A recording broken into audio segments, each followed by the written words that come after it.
एक जनरल, एक विजनरी और एक हिमालय के शेर जनरल जोरावर सिंह कहलूरिया। राजा गुलाब सिंह ने तुरंत पहचान लिया कि जोरावर सिर्फ एक सैनिक नहीं, एक लीडर बन सकता है। गुलाब सिंह जी ने जोरावर सिंह को एक नए और सबसे रिस्की मिशन पर भेजा, बाल्टिस्तान पर कब्जा। क्वीन जीजी, जो लद्दाख की महारानी थी, उन्होंने एक बड़ी सेना इकट्ठा की। ये नई आर्मी लगभग 20,000 लड़ाकों से तैयार हुई। महारानी के बगावत की जानकारी मिलते ही जोरावर सिंह ने समय बर्बाद ना करते हुए तुरंत अपने जासूसों का नेटवर्क एक्टिवेट किया। डोगरा आर्मी के केवल 700 एक्टिव सोल्जर्स ही बचे थे। जोरावर सिंह ने डिसाइड किया कि आखिरी युद्ध लड़ूंगा, या जीतूंगा या वीरगति पाऊंगा। तो चलिए शुरू करते हैं इस महान योद्धा की कहानी, जो है हिम्मत, स्ट्रैटेजी और बलिदान का एक अद्भुत मिश्रण। जय हिंद। और आज मैं बहुत ही ज़्यादा एक्साइटेड हूँ to be talking about one of my most favourite generals, Napoleon of India, general Zorawar Singh. जी हाँ, एक ऐसे इंडियन जनरल जिनको master of high altitude warfare भी कहा जाता है। उनके एम्बिशियस ऑपरेशंस के वजह से हमने सिर्फ लद्दाख और बाल्टिस्तान ही नहीं, बट वेस्टर्न तिब्बत में कैलाश मानसरोवर और माउंट कैलाश तक का एरिया कैप्चर कर लिया था। जी हाँ, और वो भी हार्श विंटर कंडीशंस के दौरान। उनकी वैलर और स्ट्रैटेजिक ब्रिलियंस आज भी मिलिट्री लीडर्स वर्ल्ड ओवर को इंस्पायर करता है। एक जनरल, एक विजनरी और एक हिमालय के शेर जनरल जोरावर सिंह कहलूरिया। तो चलिए शुरू करते हैं इस महान योद्धा की कहानी, जो है हिम्मत, स्ट्रैटेजी और बलिदान का एक अद्भुत मिशन। जोरावर सिंह का जन्म 1786 में कांगड़ा के एक छोटे से गांव में हुआ। उनके जीवन का आरंभ ही संघर्ष से भरा हुआ था। जमीनी विवाद के दौरान अपने ही रिश्तेदार की मौत होने के बाद उनको गांव छोड़ना पड़ा। तब वो सिर्फ एक नौजवान ही थे। वहाँ से वो हरिद्वार पहुँचे और हरिद्वार पहुँचने पर उनकी ज़िंदगी ने एक नया मोड़ लिया, जहाँ उनकी मुलाकात राणा जसवंत सिंह से हुई। राणा ने उनमें एक योद्धा की चिंगारी देखी और अपनी सेना में शामिल होने के लिए बोला।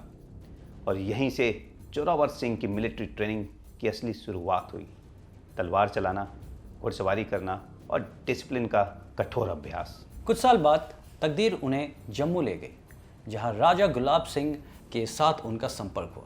राजा गुलाब सिंह ने तुरंत पहचान लिया कि जोरावर सिर्फ एक सैनिक नहीं, एक लीडर बन सकता है।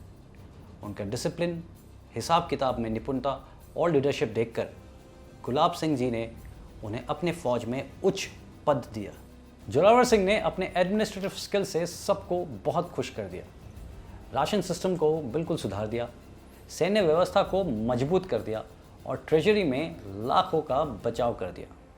जब गुलाब सिंह जी को किसी विशेष और कठिन मिशन के लिए कोई कमांडर चुनना पड़ता था, तो बस एक नाम उनके दिमाग में आता था, और वो थे जोरावर सिंह। और इसी विश्वास का परिणाम बना उसका सबसे पहला बड़ा मिशन, लद्दाख कैंपेन। 1834 का समय था। गुलाब सिंह जी की नज़र अब जम्मू के परे हिमालय के उस रीजन पर थी जो व्यापार और राजनीति के लिए एक गोल्डन गेटवे माना जाता था, मतलब लद्दाख।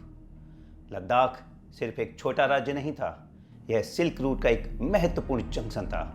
यहीं से Tibet, central Asia, Xinjiang, Baltistan और कश्मीर के बीच में माल, नमक, पश्मीना और अनेक मूल्य वस्तु का व्यापार होता था। इस रूट पर कंट्रोल का मतलब था आर्थिक समृद्धि, स्ट्रेटेजिक डोमिनेंस और जियोपॉलिटिक्स में अपर हैंड। गुलाब सिंह जी ने इस मिशन के लिए अपने सबसे विश्वसनीय और काबिल कमांडर को चुना, जनरल जोरावर सिंह। जोरावर सिंह ने अपने 5,000 डोगरा सैनिकों के साथ हिमालयन मिलिट्री एक्सपीडिशन शुरू किया। यह डोगरा सैनिक के लिए उनका पहला असली माउंटेन वॉरफेयर एक्सपीरियंस था। और यह सफ़र सिर्फ एक मिलिट्री मार्च नहीं था, बल्कि भरा हुआ था बर्फीली पहाड़ियों से, जहाँ पर ऑक्सीजन की कमी थी, cold wind, extreme cold wind चल रही थी, पतले और डेंजरस पासेस को पार करना था, सप्लाई लाइंस का एक लिमिटेड नेटवर्क था, तो इंश्योर करना था कि सप्लाई चलती रहे। जोरावर जी ने पहले से पूरा लॉजिस्टिक कैलकुलेशन तैयार किया। राशन, आर्म्स, घोड़े, घुड़सवार और ट्रांसपोर्ट एनिमल्स को एक सिस्टम में ऑर्गेनाइज करके चलाया गया। लद्दाख के राजा शेपाल नामग्याल को डोगरा एडवांस की खबर मिल चुकी थी। उन्होंने अपनी सेना को पहाड़ों के स्ट्रैटेजिक फोर्ट संकू में इकट्ठा किया। संकू का फोर्ट ज्योग्राफिकली परफेक्ट लोकेशन था। एक तरफ ऊंची पहाड़ी और दूसरी तरफ खड़ी नदी और नैरो वैली जहां से डोगरा सेना को पास करना पड़ता। लद्दाखी सैनिकों ने यह सोचा कि अगर डोगरा यहां अटैक करें तो वो इजीली डिफेंसिव पोजीशन से उन्हें तोड़ देंगे। लेकिन जोरावर सिंह ने बैटलफील्ड का ग्राउंड पर्सनली सर्वे किया। उन्होंने एक मिनिएचर बैटलफील्ड का मैप बनाया जिसमें लद्दाख की positions, natural obstacles, escape routes, entry and exit points ये सब मार्क किए। ये उस समय के लिए एक एक्स्ट्रा ऑर्डिनरी मिलिट्री प्लानिंग थी क्योंकि उन दिनों कोई मैप बना करके या सैंड मॉडल बना करके डिस्कशंस नहीं करते थे। उन्होंने लद्दाखी स्ट्रॉन्ग होल्ड पे फ्रंटल असॉल्ट मतलब सामने से अटैक करने के बजाय एक फ्लैंक मैन्यूवर प्रेफर किया। डोगराओं ने एक छोटी फोर्स से सामने से प्रेशर क्रिएट किया जिससे लद्दाखी कमांडर ने समझा कि पूरी अटैक वहीं से आ रही है। लेकिन रात के अंधेरे में जोरावर सिंह के एलीट कमांडोज ने पीछे के नैरो माउंटेन ट्रेल का इस्तेमाल करते हुए लद्दाखी आर्मी के एस्केप रूट्स को काट दिया। जब लद्दाखी सोल्जर्स ने डोगराओं के फ्रंटल अटैक से बचने के लिए पीछे रिट्रीट करना चाहा, तब वो देखते हैं कि उनका एस्केप रूट पहले ही डोगराओं ने ब्लॉक कर दिया है। अब वो पूरी तरह से गिर चुके थे। लद्दाखी सोल्जर्स ने डेस्परेट फाइट बैक करने की कोशिश करी। सिर्फ कुछ घंटों में लद्दाखी फोर्सेस टूट गईं। कुछ सैनिक पहाड़ियों से गिर गए, कुछ बर्फ में दब कर मर गए और बचे कुछों ने सरेंडर कर दिया। डोगराओं के केवल 6 सैनिक शहीद हुए, लेकिन लद्दाख की फोर्स बिल्कुल कोलैप्स हो चुकी थी। बैटल ऑफ संकू की जीत के बाद लद्दाख के कई छोटे राजा और गवर्नर्स ने डोगरा साम्राज्य के सामने अपना समर्पण कर दिया।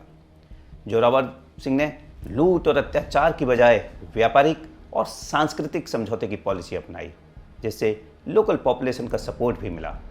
उन्होंने उन्हीं के माध्यम से सप्लाई लाइंस को और मजबूत किया और इसीलिए पूरे कैंपेन में डोगरा सेना की लॉजिस्टिक कभी भी कोलैप्स नहीं हुई और सप्लाई हमेशा चलती रही। यहीं से शुरू होती है एक बड़ी हिमालयन कैंपेन की बुनियाद। बैटल ऑफ संकू सिर्फ एक जीत नहीं थी, ये डोगराओं के हाई ऑल्टीट्यूड वॉरफेयर कैपेबिलिटी का प्रथम प्रदर्शन था। इसी जीत की बुनियाद पर लद्दाख, जंस्कार, बाल्टिस्तान और बाद में इवन तिब्बत के दरवाजे खुले। अगले कुछ महीनों में जोरावर सिंह ने कारगिल, द्रास और सुरु जैसे एरिया सिस्टमेटिकली कब्जा में लाए। सब जगह एक ही फॉर्मूला, लूट नहीं, व्यवहार और व्यापार, इनके जरिए लोगों का दिल जीतना। इस पॉलिसी से लद्दाख के लोग भी डोगरा साम्राज्य के प्रति सपोर्टिव होने लगे। लेकिन जोरावर सिंह के लिए सब कुछ इतना आसान भी नहीं था। क्वीन जीजी जो लद्दाख की महारानी थी, उन्होंने एक बड़ी सेना इकट्ठा की, अबाउट 20,000 लद्दाखी सैनिक, उनको मोबिलाइज किया। डोगराओं को कुछ दिन के लिए पीछे हटना पड़ा, which is like a tactical retreat. इस समय मौसम भी बहुत ख़राब था और बर्फ़ गिर रही थी, लेकिन जिसे कहते हैं absolute tactical brilliance, Zorawar Singh ने सर्दियों का गुजरने का इंतज़ार किया, सप्लाई लाइंस को ठीक किया और वापस काउंटर अटैक लॉन्च किए। लंकाटसे के पास हुआ ये काउंटर अटैक लद्दाख की सेनाओं के लिए तबाही हो गया। कई लद्दाखी सोल्जर्स बेचारे हिमालय के जमते पानी और नदियों में डूब के शहीद हो गए। ले सिटी के गेट खुल गए और डोगराओं ने लद्दाख को एक वेसल स्टेट या ट्रिब्यूटरी स्टेट बना दिया। बैटल ऑफ संकू के बाद जब डोगराओं ने लेह पर कब्जा जमा लिया तो कुछ महीने तो शांति बनी रही, लेकिन लद्दाख की रानी ने हार नहीं मानी। वो अपनी प्रजा और नेबरिंग ट्राइब्स के माध्यम से धीरे धीरे चुपचाप एक नई सेना तैयार करती रहीं।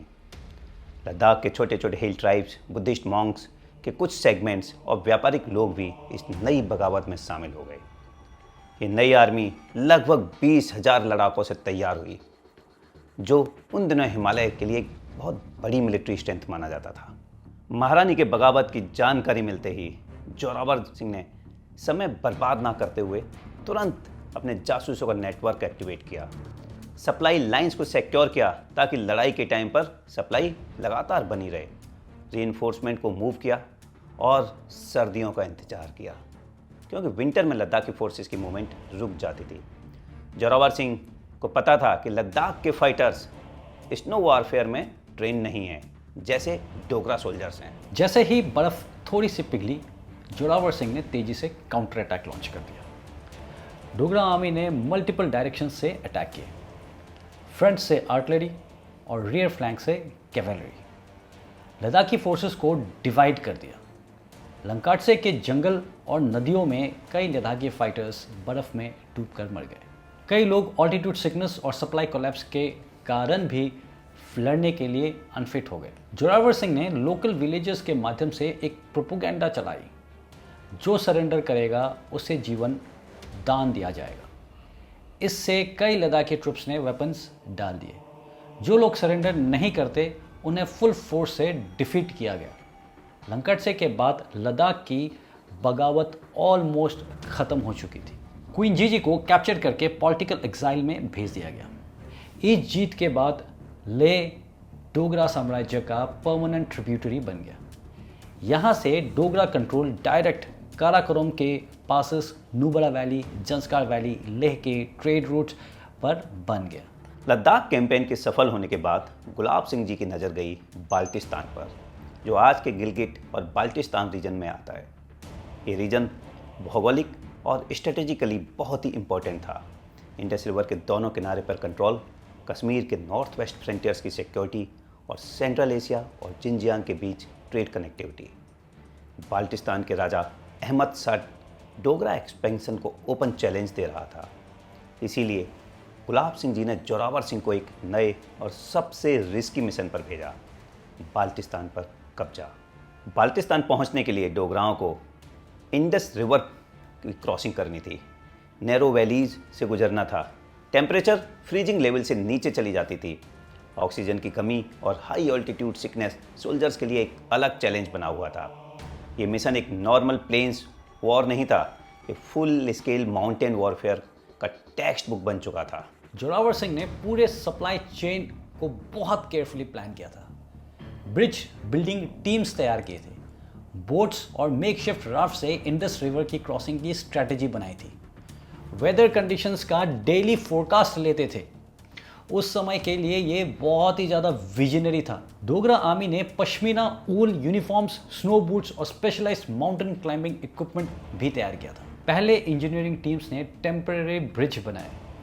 दूसरी साइड पे स्मॉल डोगरा असॉल्ट टीम्स को स्टेल्थ दैट इज छुपके से भेजा गया। राफ्ट और रोप पुलिस का सिस्टम बना करके हैवी आर्टिलरी और हॉर्सेस को क्रॉस कराया गया।